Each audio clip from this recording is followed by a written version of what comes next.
Olá pessoal, aqui é Diego Fernandes, esse é o seu canal Conversa de Teólogo. Estávamos sumidos, já tinha uns dias que nós não postávamos nenhum vídeo devido a alguns fatores. Me afastei um pouco de fazer os vídeos aqui, mas hoje retomamos a nossa condição de a cada semana fazermos e produzirmos aí um vídeo. Hoje eu gostaria de caminhar na temática Judaísmo na Igreja Evangélica. Esse é um tema de extrema relevância para a igreja cristã atual, se tratando do contexto brasileiro, devido às proporções que isso pode levar na deturpação do verdadeiro evangélico. Quando nós falamos de uma, vamos dizer assim, de uma contextualização a qual nós nos denominamos como sendo de uma tradição judaico-cristã, é por causa, obviamente, da onde Jesus veio. Jesus é judeu e todos sabem disso. Nasceu em Belém, foi criado em Nazaré, cresceu dentro das tradições judaicas, foi possivelmente um observador claro da lei, porque disse ele próprio que não veio abrogar a lei, mas veio cumpri-la. Só que Jesus traz uma nova tonalidade de conduta para aqueles que nele crê e que querem assim o seguir. E esta tonalidade que Jesus traz não é a mesma que foi dada pelo próprio Deus, que no caso é o Pai de nosso Senhor e Salvador Jesus o Cristo, para os judeus.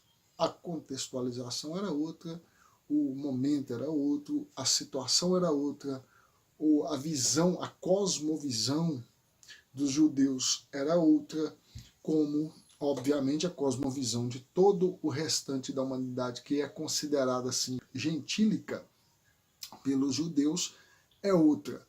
Então, o que Jesus propõe difere do que o judaísmo propôs a priori. É preciso entendermos, principalmente, o que constava basicamente e geralmente na lei. A lei consistia em 3 divisões básicas. E é nesta perspectiva que todo judeu caminhava, dentro das perspectivas dessas 3 bases. A primeira delas é que era uma lei civil. Segunda delas, uma lei religiosa. E a terceira delas, uma lei moral. Lei civil, lei religiosa e lei moral eram 3 partes de uma mesma coisa, de um contexto todo que uma coisa automaticamente levaria a outra dentro do judaísmo, dentro da nação de Israel, o povo chamado israelita, judeu ou hebreu, dependendo do período histórico a qual você recorrer. Nessa perspectiva, os ritos religiosos feitos pelos judeus foram outorgados pelo próprio Deus, como nós vimos e lemos em Levíticos. Nós vamos observar que lá no Monte Sinai Deus entregou a Moisés os ritos a qual era necessário o povo de Israel realizar para assim se aproximar de Deus lá no tabernáculo e posteriormente no templo construído primeiramente por Salomão. As leis civis eram de cunho a conter a regulação do convívio de Israel e que diferenciasse assim Israel das demais nações. Alguns costumes civis das outras nações Israel não poderia fazer. Por isso a lei também era civil. Além de religiosa, de cerimonial, a lei era civil. Para, vamos dizer assim, contornar, porque a vida de um ser humano não se dá apenas e somente de cunho religioso. Mesmo que Israel praticamente interligue todas essas faces e ela se torna quase que um lado da mesma moeda. Que tudo quanto os judeus praticamente faziam era diretamente correlacionado com a sua fé, com a sua profissão de fé, com a sua crença. No caso, no Deus monoteísta, né, que eles acreditavam no Antigo Testamento. e até a ideia de monoteísmo já era inclusive um pressuposto bem, vamos assim dizer, único e exclusivo de Israel, porque as demais nações acreditavam em vários deuses, e se não acreditavam, aceitava no mínimo que os outros acreditassem, e assim poderiam manter, em alguns momentos, até harmonia, tendo diferentes deuses, o que não era o caso da nação de Israel. E a terceira faceta da lei, que era a moral, as leis morais, essas ainda podem sim manter vigência para a igreja, desde que você ache sustentação, base e contextualização no Novo Testamento. A igreja recebeu outras premissas que Israel a priori não recebera. A igreja recebeu uma nova perspectiva de conduta que Israel não recebeu. E aí é que entra o perigo desta questão do judaísmo entrar dentro das igrejas evangélicas. Para quem quer ser mais minucioso nos detalhes do que estou dizendo, eu recomendo que você leia a carta de Paulo aos Gálatas. Paulo está claramente combatendo a ideia de judaizar o evangelho. Paulo está fundamentalmente colocando em separação a questão do evangelho para o judaísmo. Umas questões são simples e básicas de se refletir acerca disso. A lei, diz Paulo, ela denuncia, ela, vamos dizer assim, ela evidencia o pecado no homem. Por isso ele diz que a lei é ruim. Não, ela é santa. Ela é santa, mas o que ela denuncia não é santo no homem. Ou seja, ela denuncia o pecado. E isto era o que Israel tentava fazer no Antigo Testamento, obedecer à lei. O que Israel não teve êxito. Israel não conseguiu. A lei não pode ser cumprida apenas uma das leis e as outras ser descartadas. Não pode ser cumprida 10 das leis e as outras descartadas. Não pode ser cumprida 50 leis e as outras descartadas. E quando eu estou colocando números aqui, é porque a maioria dos estudos que você for fazer sobre as leis vai dizer que estão em números de 613 leis contidas no Antigo Testamento e que tinham que ser observadas pelos judeus. Obviamente, nenhum judeu conseguiu cumprir com essa lei. Nenhum judeu na história conseguiu, vamos dizer assim colocar, objetivamente cumprir o que a lei pedia.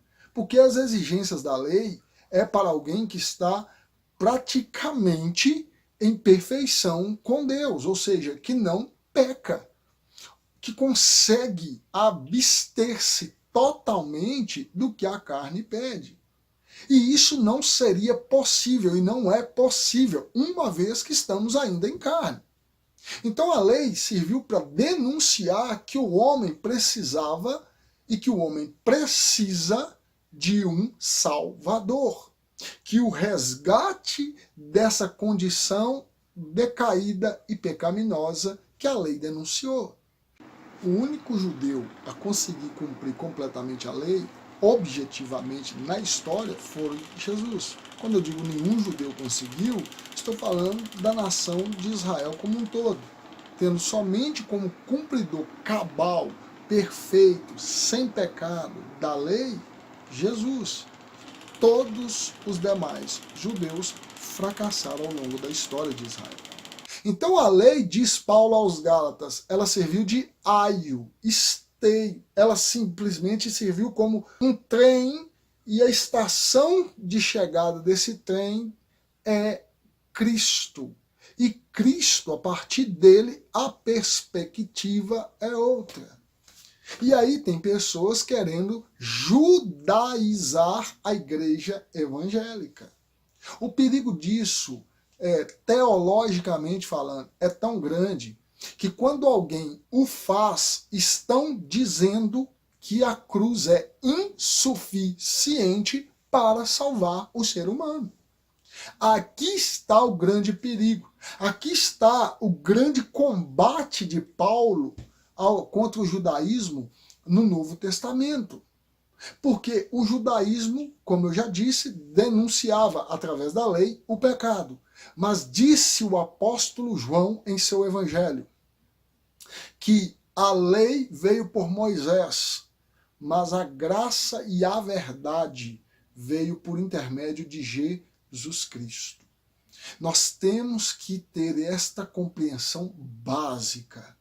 Nós não temos mais que viver ritualisticamente o que o judaísmo exigia. Porque nós hoje estamos debaixo da tutela da graça trazida por Jesus quando veio à terra, morreu à cruz do Calvário e ao terceiro dia ressuscitou. Isso tem que ficar claro, isso está evidente, isto é elementar dentro dos estudos das cartas paulinas e do Novo Testamento. Se nós voltarmos aos ritos do judaísmo, nós estamos expondo Jesus ao vitupério. Nós estamos dizendo que o que Cristo fez foi insuficiente. Você pode ler as 13 cartas paulinas e, para complementar isso, leia a carta aos Hebreus, para que você tenha ciência do que eu estou dizendo aqui. Então, para você que gosta de algumas tradições judaicas, que acha interessante algumas questões judaicas, não tem problema. O problema é quando você tenta implantar isso dentro de um culto, dentro dos elementos culticos a Deus na atualidade da igreja. Aí nós temos um grande problema.